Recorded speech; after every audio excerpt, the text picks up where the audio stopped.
नमस्कार, मैं सरिता। आज आप सभी को CLF रेगुलर मीटिंग न्यू जो हमारा वेब पोर्टल है पूरा यूआई चेंज हो चुका है, कैसे आपको रेगुलर मीटिंग कंप्लीट करनी है वो बताने वाली हूँ। यहाँ देखिए, अभी हम डैशबोर्ड पे होम पेज पे हैं। हमारा होम पेज अब इस तरह से दिखाई देगा। हमारा अगर हम लखपति दीदी की जानकारी लेना चाहते हैं CLF में ही, तो यहाँ बटन पे क्लिक करके ले सकते हैं। SHG प्रोफाइल अगर हम CLF मीटिंग में ही देखना चाहते हैं कि SHG प्रोफाइल का क्या स्टेटस है, तो हम SHG प्रोफाइल यहाँ पे देख सकते हैं। और फेडरेशन प्रोफाइल में, फेडरेशन में हम VO profile, CLF profile, CLF meeting end fund display from FDM, ये बटन हमें मिलेंगे। यहीं पे हम VO प्रोफाइल देख सकते हैं कि VO हमारा रिजेक्ट है, अप्रूव्ड बाय BPM है। अगर कोई VO हमें ट्रांजैक्शन के समय नहीं दिख रहा है कि वो मैप्ड है या नहीं है, ये सारी जानकारी हम यहाँ पे अब ले सकते हैं। पहले यहाँ सिर्फ CLF प्रोफाइल और मीटिंग का ही बटन होता था। अब हम CLF मीटिंग पे जाएंगे और मैं आपको रेगुलर मीटिंग एंट्री आज की वीडियो में बताने वाली हूँ। ये CLF लाइव मीटिंग करता आ रहा है, मार्च तक का मीटिंग हो चुका है। यहाँ पे ब्लॉक सेलेक्ट करने के बाद CLF का नाम, CLF code, CLF formation date, last meeting date, अभी मीटिंग ओपन है, ट्रांजैक्शन बटन जो ओपन ट्रांजैक्शन के लिए हम यूज करते थे, और ये बटन हमारा लोन एंड फंड स्टेटस, जहां हम लोन और फंड्स के सभी स्टेटस चेक करते थे। 3 डॉट्स पे क्लिक करके ही हमें लिस्ट ऑफ मीटिंग पे जाना है। लिस्ट ऑफ मीटिंग पे हम जाएंगे। यहाँ देखिए, ये मीटिंग ओपन है। ये मीटिंग पहले से बनी हुई है। मीटिंग बनाने का जो प्रोसेस है वो सेम ही है। 3 डॉट्स पे क्लिक करके जनरेट मीटिंग करने से मीटिंग बन जाएगी। रेगुलर मीटिंग पे क्लिक करेंगे क्योंकि रेगुलर में हमें एंट्री करनी है और पूरा रेगुलर मीटिंग आज की वीडियो में मैं बताने वाली हूँ। जब हम रेगुलर पे क्लिक कर रहे हैं मीटिंग जनरेट करने के बाद, यहाँ पे वो ही same button attendance, loan request and summary. Attendance आपको इस तरह से दिखने वाली है, जो अभी यहाँ पे दिख रही है। पेज लोड हो रहा है, जब तक पेज नहीं लोड हो रहा तब तक मैं आपको बाकी की चीजें बता देती हूँ। अगर आप लिस्ट ऑफ मीटिंग पे जाना चाहते हैं तो यहाँ से क्लिक करके भी लिस्ट ऑफ मीटिंग पे जा सकते हैं। डायरेक्ट अगर CLF होम पेज पे जाना चाहते हैं तो आप CLF मीटिंग पेज पे क्लिक करके आप जा सकते हैं। आप फेडरेशन पे जाना चाहते हैं तो फेडरेशन ऑप्शन पे यहाँ से भी जा सकते हैं। यहाँ से हमारी मीटिंग नंबर और डेट हम देख सकते हैं कि हमारी कौन से नंबर की मीटिंग और कौन से डेट से हम मीटिंग कर रहे हैं। यहाँ पे हमारा ट्रांजैक्शन बटन है। ट्रांजैक्शन बटन पे भी हम जाएंगे और पूरी जानकारी लेंगे।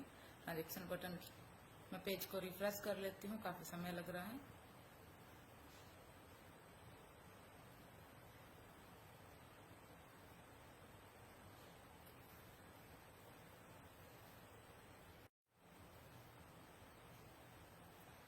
ये हमारा अटेंडेंस पेज लोड हो गया है। यहाँ अब आप देख सकते हैं अटेंडेंस लगाई गई है।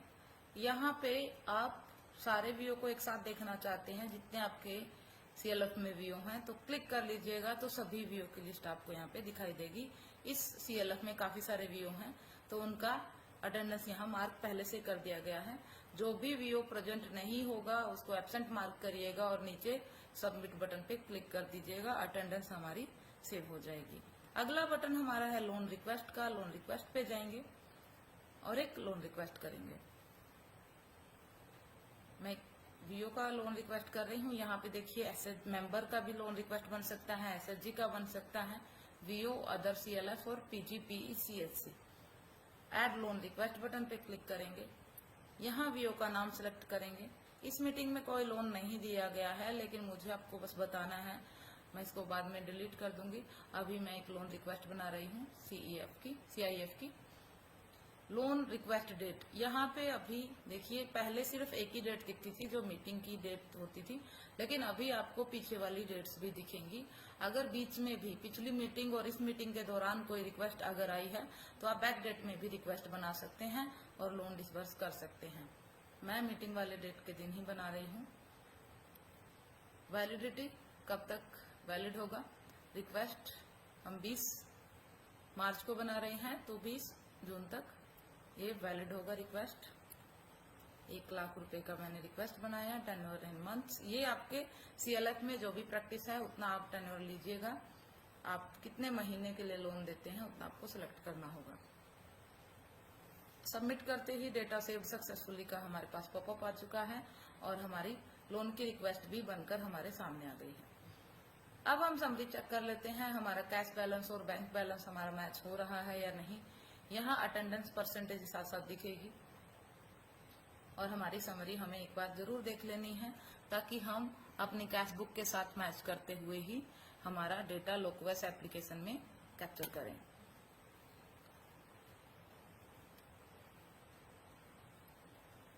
यहाँ अगर आपकी समरी किसी रीजन से मैच नहीं हो रही होती है तो आप रिफ्रेश बटन पे क्लिक करके उसको मैच कर सकते हैं। अगर कोई भी डेटा टेबल में सेव नहीं हुआ होगा तो यहाँ आप समरी देख पाएंगे। रिफ्रेश डेटा डाउनलोड कर लेते हैं। अभी समरी में 00 दिखाई दे रहा है। रिफ्रेश डेटा डाउनलोड करने से हमारी समरी आ जाएगी। देखिए हमारी समरी हमें यहाँ पे दिख रही है। पिछली मीटिंग का बैलेंस पूरा मैच कर रहा है। तो हम अब चलते हैं ट्रांजैक्शन बटन पे, ट्रांजैक्शन करेंगे। ट्रांजैक्शन बटन पे क्लिक करके अब देखिए हमारा बैलेंस हम इस तरह से देख पाएंगे। हमारी मीटिंग का नंबर और डेट, CLF मीटिंग, CLF का नाम, receipt, payment, Contra, general voucher, BRS, CRS, cash, bank. जिस तरह से हमारे पहले बटन दिखते थे वो उसी तरह से अभी भी यहाँ पे दिख रहे हैं। अब रिसिप्ट पे अगर क्लिक किया है तो पहले हमें रेडियो बटन में हमारे लिस्ट दिखती थी कि कहाँ कहाँ से रिसिप्ट लेना है। अभी यहाँ पे हमें देखने को मिलेगी। हम SHG से रिसिप्ट ले सकते हैं, मेंबर से ले सकते हैं, VO से, SRLM से, other CLF, other institution and department, other bank, PG, PE, CHC।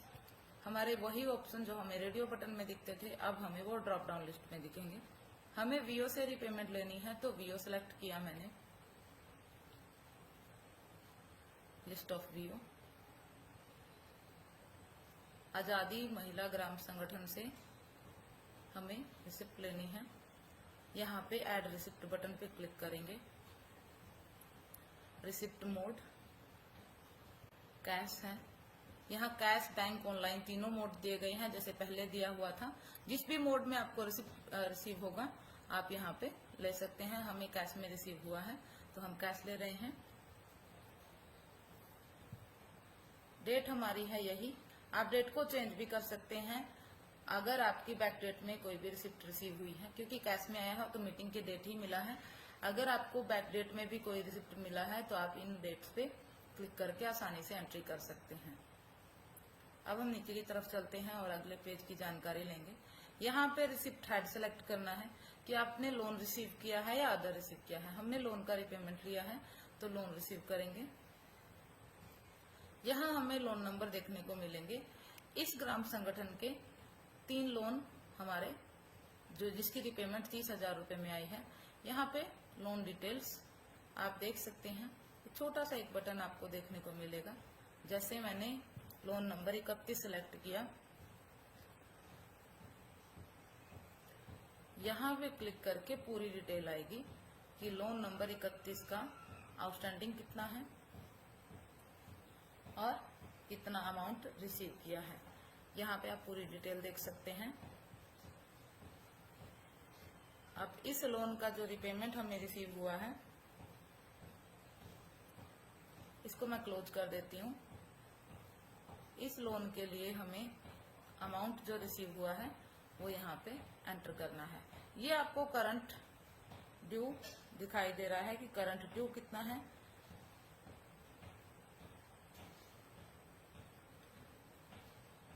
इस लोन के लिए हमें जो रिसीव हुआ है अमाउंट वो है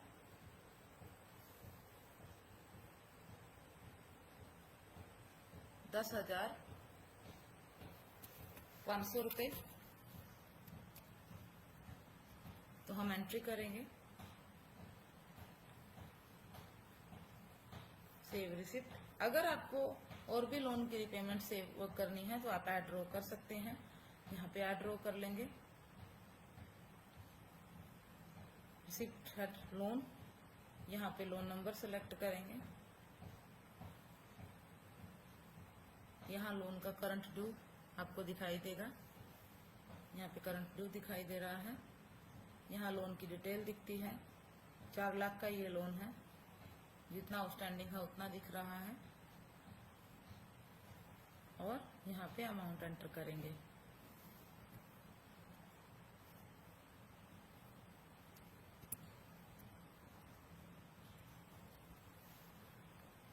ये इतना अमाउंट इस लोन के लिए रिसीव किया है हमने। सेव रिसीट डिटेल करेंगे। हमने 30,000 रुपये कैश में रिसीव किए हैं। हम यहाँ पे रिपेमेंट के लिए रिमार्क दे सकते हैं।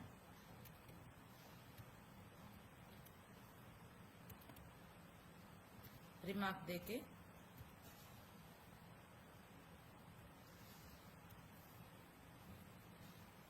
सेव कर देंगे।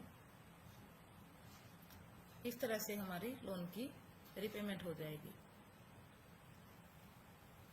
अगर किसी वीओ से आपको, जैसे आजादी वीओ से ही कुछ और भी रिसीव हुआ है, मोड ऑफ रिसिप्ट कैश में ही, जैसे अमाउंट हमने रिसीव किया है 200 रुपये, जो इनका कंपलसरी सेविंग था। ट्रांजैक्शन डेट, हमारा जो डेट होगा ट्रांजैक्शन का, कंपलसरी सेविंग 20/3 को ही रिसीव की है, तो आप यहाँ पे सेविंग भी रिसीव कर सकते हैं। जैसे हेड अब अदर हो जाएगा, क्योंकि कंपलसरी सेविंग जो है हमारी अदर हेड में दिखेगी। जैसे कंपलसरी सेविंग, अमाउंट हम एंटर करेंगे और सेव रिसिप्ट पे क्लिक करके रिसिप्ट को सेव कर देंगे। इस तरह से हम एंट्री को सेव कर लेंगे। इसी तरह से हमें लोन का रिपेमेंट लेना है और हमें हमारा सेविंग या शेयर कैपिटल आप रिसीव करते हैं तो आपको रिसीव हो जाएगा। नेक्स्ट ऑप्शन हमारा है एसआरएलएम से।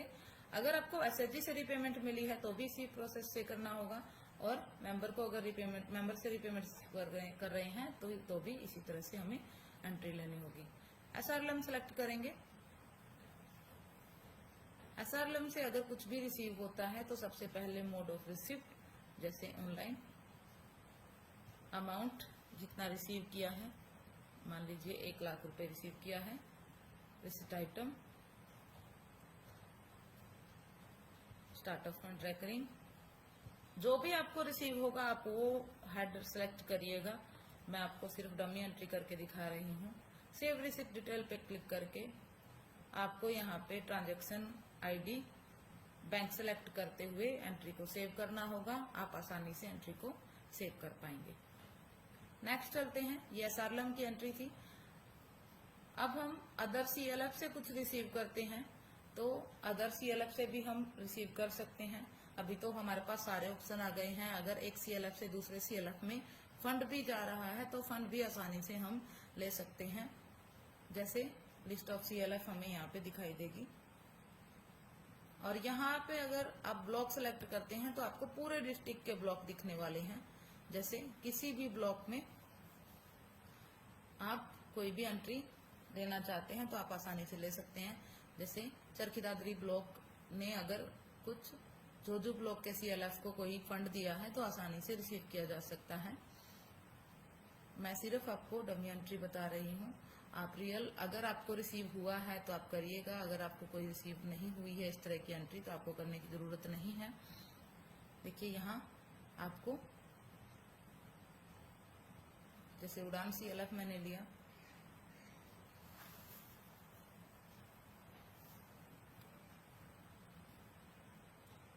यहाँ अदर सीएलएफ सेलेक्ट करके चरखी दादरी ब्लॉक एंड उड़ान महिला क्लस्टर लेवल फेडरेशन, इससे अगर हमें कोई भी अमाउंट रिसीव हुआ है तो हम एंट्री कैसे लेंगे ये जानकारी मैं आपको अभी दे रही हूँ। पेज लोड हो रहा है।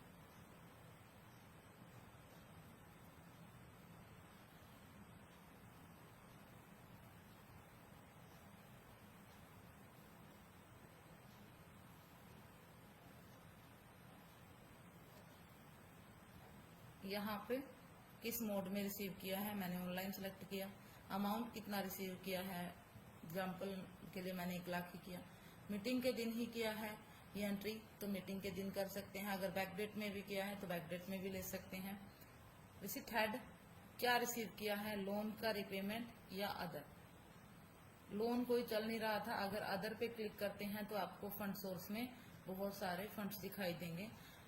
जैसे मान लेते हैं कि चरखी दादरी ब्लॉक का जो उड़ान CLF था, उड़ान CLF में AGY का पैसा आया था और उसने 5 लाख अपने पास रखा और 2 लाख रुपए इस CLF को दे दिया है, तो AGY सेलेक्ट करके या 1 लाख रुपए दे दिया है तो 1 लाख रुपए की एंट्री यहाँ पे आसानी से सेव की जा सकती है।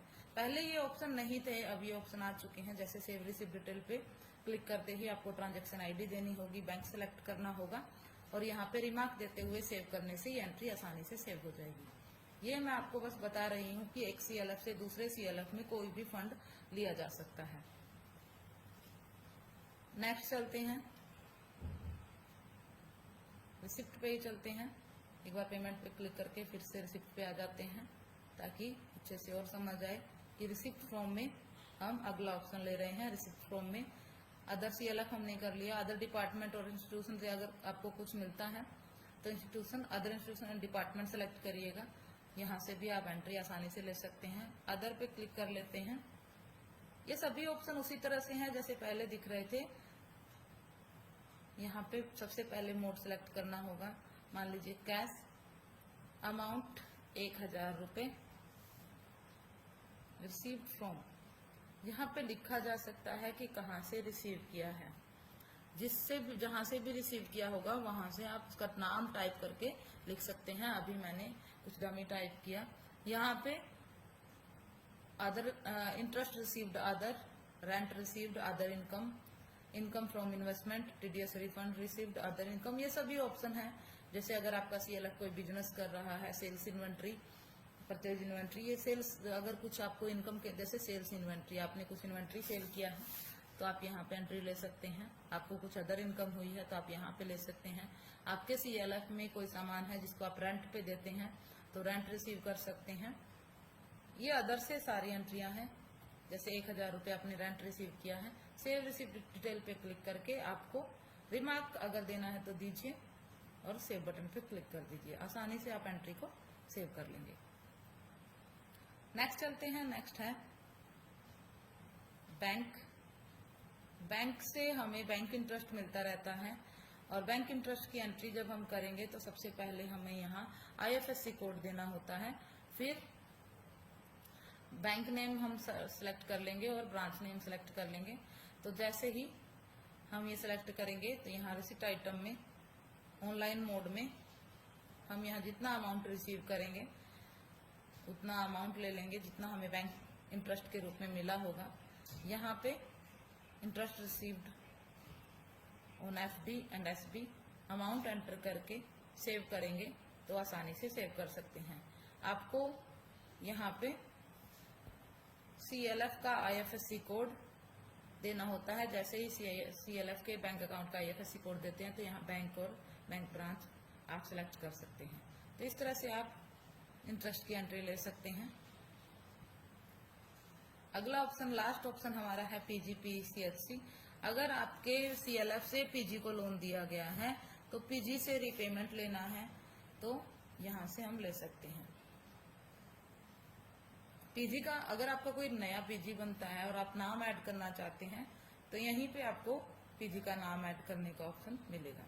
इस CLF ने PG को कोई लोन नहीं दिया है तो इसलिए ये वाली एंट्री यहाँ पे नहीं होगी। यहाँ कोई PG इस तरह से सिलेक्ट करने के लिए नहीं आ रहा है। PG से अगर रिपेमेंट आएगी तो आप यहीं पे, जैसे हमने VO का रिपेमेंट लिया, सेम प्रोसेस से हम PG का रिपेमेंट ले लेंगे। अब हम चलते हैं पेमेंट टैब पे। पेमेंट में वही 4 बटन हमारे, new loan disbursement, repayments of borrowing, fund disbursement and other payments. Payment to, सबसे पहले न्यू लोन डिसबर्समेंट में हम सेलेक्ट करेंगे कि हम लोन किसको दे रहे हैं, मेंबर को, SHG को, VO को, अदर CLF या PGPCHC को। मैंने VO का रिक्वेस्ट एक बनाया था, हम VO को लोन देंगे। लिस्ट ऑफ VO, हमने आजादी ग्राम संगठन का एक लोन रिक्वेस्ट बनाया था। जैसे ही हमने आजादी ग्राम संगठन सेलेक्ट किया है, यहाँ पे पूरा डिटेल दिख रहा है। डिसबर्समेंट बटन जैसे पहले दिखता था सेम उसी तरह से दिख रहा है। यहाँ पे हमें कितना अमाउंट हम लोन का दे रहे हैं, लोन डिसबर्समेंट डेट क्या है, मीटिंग के डेट पे ही दे रहे हैं।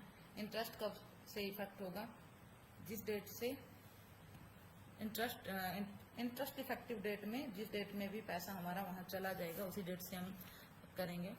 मान लीजिए कहीं कहीं पे कुछ समय भी दिया जाता है, जैसे 10 दिन 15 दिन भी दिए जाते हैं, इंटरेस्ट की छूट दी जाती है। तो यहाँ पे आपको मैं लॉजिक बताना चाहूंगी।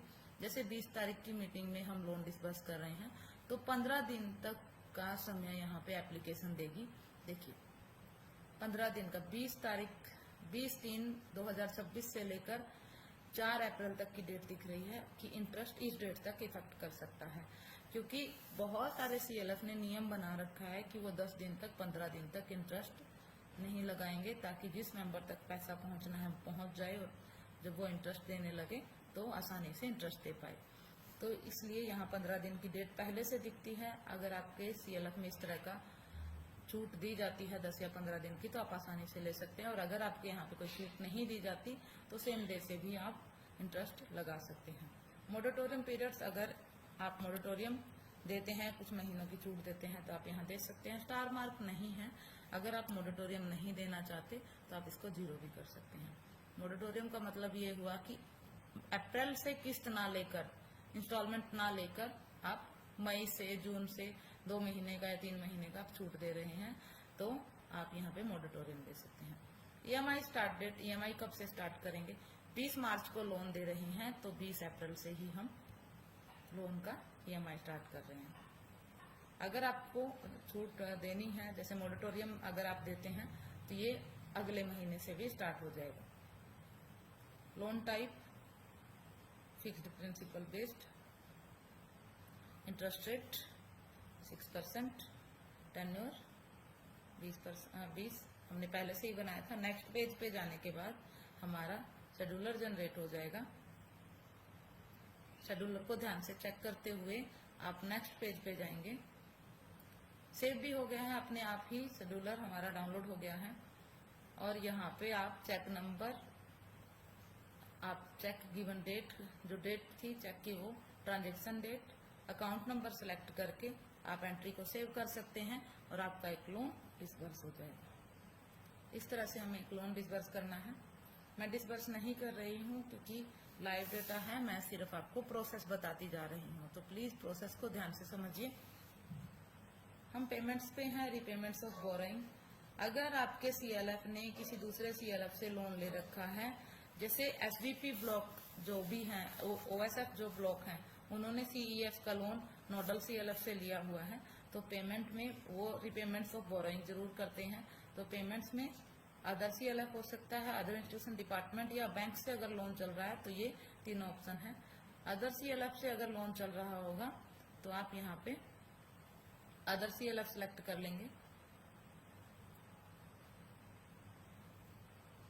उसके बाद यहाँ लोन नंबर सेलेक्ट करना होगा, डेट, अगर लोन नंबर सेलेक्ट करेंगे तो अभी लोन कोई नहीं है इसलिए यहाँ पे कुछ नहीं दिख रहा है। लोन नंबर सेलेक्ट करने के बाद आपको एक पेज और दिखाई देगा, उसमें आपको जितना अमाउंट आप रिसीव कर रहे हैं तो आप वो देकर आप एंट्री को सेव कर पाएंगे। फंड डिसबर्समेंट, अगर कोई फंड दिया जा रहा है पेज 2 में आपको सेलेक्ट करना होगा कि फंड किसको दिया जा रहा है, वीओ को, सीएलएफ को, एसएचजी को, जिसको भी फंड दिया जा रहा है आप यहाँ पे एंट्री कर सकते हैं। वीओ नेम सेलेक्ट करेंगे, फंड सोर्स, यहाँ पे देखिए फंड्स सभी दिए गए हैं। Training and capacity building fund भी है यहाँ पे, एडवांस अगर दिया जा रहा है, इंस्टीट्यूशन बिल्डिंग फंड भी है, और बाकी के सभी फंड्स आपको यहाँ पे दिखाई दे रहे हैं कि अगर डायरेक्ट सीआईएफ ही दिया जा रहा है तो फंड के रूप में, तो यहाँ पे एंट्री हो सकती है। एक एग्जाम्पल एंट्री हम कर लेते हैं। मान लेते हैं कि ट्रेनिंग के लिए कुछ पैसा वीओ को दिया जा रहा है। यहाँ पे रिमार्क एंटर कर देंगे, मोड ऑफ पेमेंट सेलेक्ट करेंगे। यहाँ पे तीनों मोड हैं, ऑनलाइन, चेक। यहाँ पे आप ट्रांजैक्शन नंबर, चेक नंबर देख के, चेक रिसीव डेट देख के आप बैंक सेलेक्ट करेंगे और सेव कर देंगे। इस तरह से आप एंट्री को सेव कर पाएंगे। अगर कोई फंड दिया जा रहा है तो अगर आपके CLF से कोई इस तरह की एंट्री नहीं होती है तो आप सिलेक्ट मत करिएगा और कोई एंट्री करने की जरूरत नहीं है।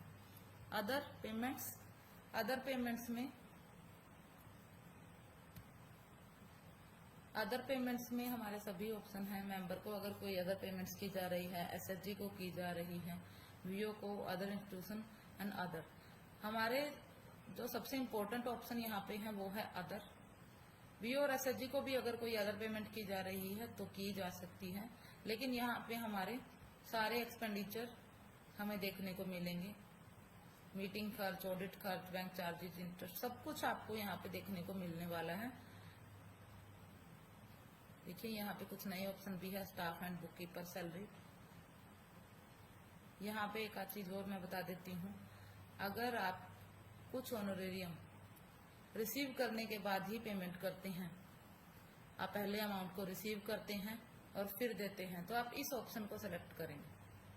आप पहले लाइबिलिटी में SRLM से आपको कुछ ऑनरेरियम रिसीव हुआ, जैसे 5 CRP का ऑनरेरियम 1 लाख रुपए रिसीव किया, और आप उन्हीं CRP को ऑनरेरियम दे रहे हैं जिनका रिसीव किया गया है अमाउंट। पहले SRLM से रिसीव करेंगे और सेम हेड में ऑनरेरियम टू कैडर में ही रिसीव करेंगे, ऑनरेरियम टू कैडर में ही पेमेंट करेंगे। तो यहाँ पे ये ऑप्शन दिए गए हैं। और एक ऑप्शन और होगा यहाँ पे, cadre payments CLF on fund. अगर CLF अपने पैसे से किसी कैडर को पेमेंट दे रहा है, ऑनरेरियम SRLM से रिसीव नहीं हुआ है और CLF अपने पैसे से दे रहा है, तो आप इस ऑप्शन पे एंट्री करिएगा, क्योंकि ऑनरेरियम टू कैडर जो है वो रिसीव करने के बाद हम एंट्री करेंगे और कैडर पेमेंट हम CLF के अपने पैसे से दे रहे होंगे।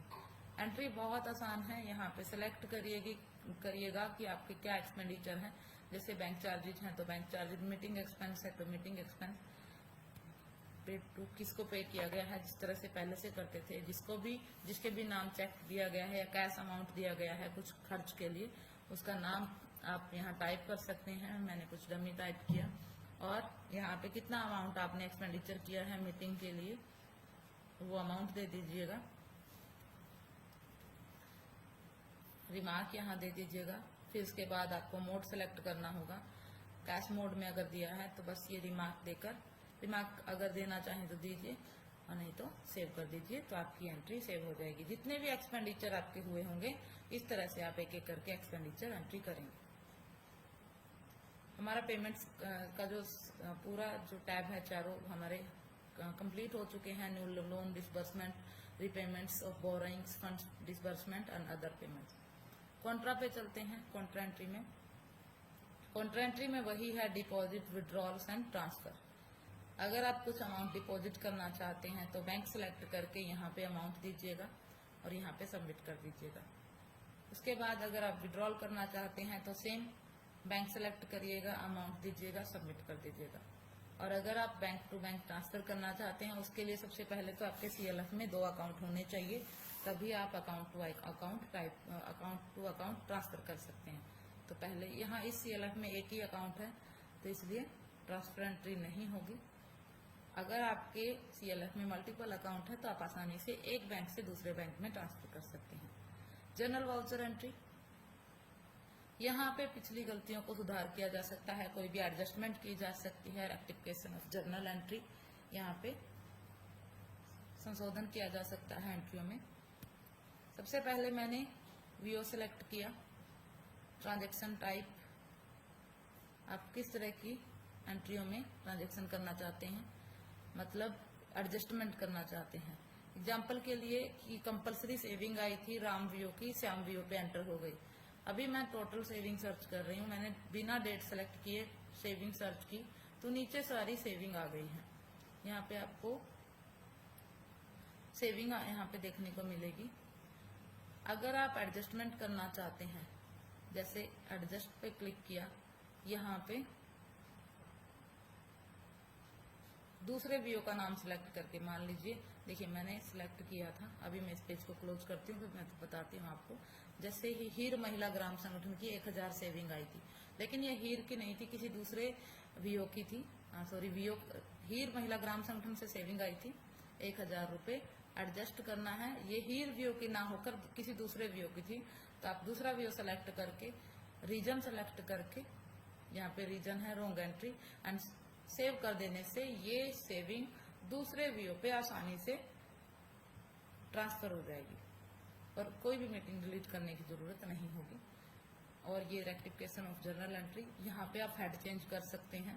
यहाँ डेबिट क्रेडिट, अगर मान लीजिए CIF का पैसा आया था, आप 10 लाख रुपए आए थे CLF में, लेकिन उसमें से 6 लाख रुपए CIF का था, 2 लाख रुपए AGY का था और 2 लाख रुपए स्टार्टअप फंड भी रिसीव हुआ था मॉडल CLF को। तो लेकिन हमने जो एंट्री की वो सारी 10 के 10 लाख रुपए की हमने CIF में ही कर दी, और अब हम बिना मीटिंग को डिलीट किए उस 10 लाख रुपए को अलग अलग हेड में ही देना चाहते हैं, तो हम आसानी से यहाँ पे हेड चेंज कर सकते हैं, जिसमें से 2 लाख रुपए हम AGY में भेज देंगे और 2 लाख रुपए हम स्टार्टअप फंड में भेज देंगे, तो एंट्री की जा सकती है। लाइव डेटा है, मैं एक अलग वीडियो में आपको ये पूरी जानकारी दे दूंगी। BRS CRS ये एक मेन ऑप्शन अब बन गया है। ये समझिए, जब तक आप ये जितने चेक आपके पेंडिंग पड़े हुए हैं, जब तक इनको रिमार्क नहीं देंगे तब तक आप अगली मीटिंग ही नहीं बना पाएंगे। यहाँ भी देखिए बहुत सारे चेक जो हैं वो पेंडिंग पड़े हुए हैं, पेंडिंग है। इन सभी चेक्स को हमें स्टेटस देना होगा, तभी हम नेक्स्ट मीटिंग बना पाएंगे। तो BRS जरूर बनाइएगा ताकि आपको इस तरह की कोई प्रॉब्लम ना आए। अब अगर आपको जानकारी चाहिए तो कैसे आपको करना है, जैसे ये चेक है, ये क्लियर हो चुका है, तो स्टेटस आप यहाँ पे क्लियर दिखाएंगे, डेट दिखाएंगे, डेट देंगे, जिस डेट में भी ये रिसीव हुआ होगा और जिस डेट में क्लियर हो गया होगा। ये फेब में आया हुआ चेक है, फरवरी की ही डेट में ये आ गया है और 16 तारीख को ये क्लियर भी हो गया था, तो सबमिट करते ही ये चेक यहाँ से हट जाएगा और यहाँ पे या रिमार्क के साथ इसका ये चेक हट गया है। नेक्स्ट चेक को भी इसी तरह से आप एक एक करके क्लियर दिखाते रहेंगे, आपके चेक हटते चले जाएंगे। और BRS आपको हर मंथ बनाना होगा, हर मीटिंग में आपको BRS अपडेट करना होगा। कैश और बैंक, ये बहुत इंपॉर्टेंट ऑप्शन है। बहुत बार हमारा बैलेंस मैच नहीं होता है, हमारी डिटेल्स मैच नहीं होती हैं, बैंक बैलेंस मैच नहीं होता है, तो हमें जैसे यहाँ पे मीटिंग नंबर सेलेक्ट करना है और सर्च कर देना है। यहाँ हमारी सारी एंट्रियां होती हैं, हमारा ओपनिंग बैलेंस, क्लोजिंग बैलेंस। देखिए यहाँ पे कैश बैलेंस, ओपनिंग बैलेंस दिख रहा है और यहाँ हमारा क्लोजिंग बैलेंस दिख रहा है। इसको सेव करने से हम एंट्री को सेव कर पाएंगे। देखिए डेटा सेव्ड सक्सेसफुली। ये डिटेल आपको हर बार सेव करनी होगी, जब भी आप मीटिंग करें आप सेव कर सकते हैं। यहाँ डिलीट बटन भी होता है। अभी मैंने इस मीटिंग में कोई भी एंट्री सेव नहीं की है, तो इसलिए कोई भी डिलीट बटन नहीं दिख रहा है। तो जैसे ही आप सर्च करेंगे आपको बहुत सारी एंट्रियों पे डिलीट बटन भी दिखता है और ये बटन वर्किंग होता है। अगर आपको कोई भी एंट्री गलत लगती है, डिलीट आप आसानी से कर सकते हैं। यहाँ से ये डिलीट बटन वर्किंग होता है। यह थी हमारी CLF की regular meeting. Bank last option था हमारा, जिसमें मैंने आपको बता दिया है। अब हम फिर से चलते हैं मीटिंग पे, CLF मीटिंग, और हम इस मीटिंग को करना चाहते हैं मान लीजिए क्लोज। तो लिस्ट ऑफ मीटिंग पे जाएंगे और यहाँ से 3 डॉट्स पे क्लिक करके ही हम इस मीटिंग को क्लोज कर पाएंगे। अभी मुझे कुछ एंट्रियां करनी है तो मैं क्लोज नहीं कर रही हूँ। आप आसानी से मीटिंग को कंप्लीट करते हुए क्लोज कर सकते हैं। धन्यवाद।